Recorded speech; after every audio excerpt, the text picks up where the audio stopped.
So let's dive into, Martin Jacques and his take on China's military parade. He really examines how events like these serve as powerful reminders of the past and as a means Right. of reinforcing national identity. Absolutely. It's interesting how he links the historical memory to these modern displays of strength. It's almost like a living history lesson on parade, don't you think? Exactly, like it's like a blend of history and modern nationalism. Jacques explains, that these parades are not just military exercises, but also subtle narratives about the country's past Yeah, glory and indeed. struggles, reminding citizens where they've come from and where they're headed. Yeah. That narrative really ties into his ideas from When China Rules the World. It's fascinating how he suggests that these events are meant to embed a sense of continuity and destiny in society. Right, and it's almost as if the military parade functions on multiple levels. On one level, there's the display of military might, but on another, it acts like a vivid memory capsule, preserving and emphasizing key historical moments. Exactly. And what's really captivating is how he links that to a broader global narrative, isn't it? He seems to suggest that by celebrating their history so vividly, China is also positioning itself for a more prominent role on the world stage. Precisely. He argues that these parades are as much about instilling national pride as they are about, broadcasting a message internationally. It's like they want the rest of the world to see this as a deliberate expression of their cultural resilience and strategic ambitions, almost a Right. signal of their rising influence. Right, but don't you think that sometimes the messaging might be a bit, I don't know, over the top? I mean, isn't there a risk of it coming off as theatrical instead of genuine? Well, that's a fair point. Jacques does acknowledge that there's an element of spectacle in these parades. It's almost like a carefully choreographed performance designed to evoke strong emotions both domestically and I see. abroad, even if it sometimes borders on excess. True, and it's interesting to consider the layers behind such performances. There's not only the military strategy at play, but also a psychological operation, right? The parade is written into a larger narrative that's very intentional about shaping collective memory. Exactly, I mean, think of it like a recurring festival of state power. It takes historical achievements, the sacrifices, and turns them into a kind of national mythology. It's a kind of self Yeah, affirmation indeed. ritual every time the parade is held. And that myth making, it really draws on the idea of remembering past hardships and victories, doesn't it? It's almost as if each parade is a living museum exhibit curated for the masses. Yeah, absolutely. It reminds you of how ancient traditions have been repurposed for modern political messaging. Like it's like the ritual of ancient ceremonies, but wrapped in modern military precision and technology, creating a very Exactly. potent visual and emotional impact. I love that analogy, but here's a question.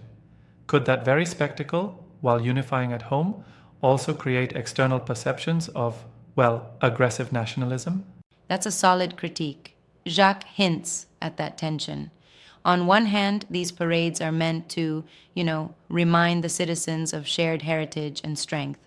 On the other hand, it can be perceived by others as a declaration of military might that borders on Right, exactly. intimidation, potentially escalating international tensions. Which makes it even more compelling to analyze. It's like a double edged sword, where the internal narrative may empower the populace, while externally it sends um, mixed signals. The symbolism is powerful, but can be misinterpreted. Right, and Jacques is quite adept at breaking this down. He dives into the historical context, how past conflicts and periods of domination inform the modern psyche. It's like the parade is a reminder of what was, and now what is being reclaimed. And that historical reclamation is steeped in cultural pride, isn't it? I mean, the idea that by reviewing the past, the state can create a continuous narrative that legitimizes its present actions. Yeah, exactly. It's like reinventing history to serve a current purpose. The parade isn't just about showing off advanced military hardware, it's about transporting a collective memory, merging old glories with modern assertions of power, Absolutely. which then, in turn, fuels national unity. And there's that interesting interplay between memory and power. Remember, he also touches on how these gestures contribute, on a global scale, to China's soft power. Even if it's a hard-edged display, it's layered with cultural storytelling. Yes, in a way, it's like a dynamic conversation between the past and the present. Jacques argues that such parades help shape the national consciousness, creating a narrative continuity that justifies not just historical legacy, but current ambitions as well, almost like Right, a cultural exactly. continuum. Well, But do you think that this overemphasis on historical memory might um, mask underlying challenges? Could it be that while the parade glorifies the past, it distracts from current domestic issues? that's an interesting challenge. Jacques does consider that possibility. There's this delicate balance between celebrating historical triumphs and confronting present day hardships. If the narrative is too one sided, it risks overlooking issues that need Yes, attention. exactly. This, in effect, can become a tool for deflection. It's sort of like polishing a mirror to reflect only the most flattering parts of history while conveniently omitting the blemishes. Precisely. It's both an art and a strategic choice, you know? The parade, with all its pomp, is as much about internal stabilization as it is about sending a clear external Indeed. message. And that dual purpose is what makes it so fascinating. Absolutely. And what's even more intriguing is that while the parade serves to reinforce collective identity, it also underlines a reminder of historical hardships that continue to influence modern policy decisions. Yep, and this is where Jacques' insights become really valuable. He links the parade back to a sort of historical imperative, where remembering past conflicts isn't just nostalgia, it's a call to never repeat those mistakes by maintaining vigilance and unity, which is Right, I get fascinating. that. And it's interesting because the context of the parade can also be seen as a response to, you might say, the perceived threats from the international community. It's almost like a preemptive assertion of sovereignty. Exactly. It's like the parade acts as a strong, silent language, a visual declaration of national resolve and historical continuity. Jacques, with his deep analysis, shows us this is more than a military display. It's a recalibration of national memory and identity Yeah, with layers definitely. of meaning. And the fact that this conversation is aired on CGTN, which is known to have governmental backing, adds another layer. It raises questions about how much state narratives are amplified through media channels. True. And while we have to bear in mind the source, Jacques' commentary stands out because, even with the state backing, he provides a thoughtful, if complex interpretation of these events. It's an invitation Very for broader nuanced. reflection on national identity. Yeah, but I do wonder if by focusing so much on historical memory, there might be a risk of idealizing the past at the expense of addressing future challenges. Don't you think that could be a slippery slope? That's a valid critique. Jacques does touch on that. It's like if the emphasis becomes too fixated on glorified history, there can be a sort of complacency, a reluctance to face modern, real world issues.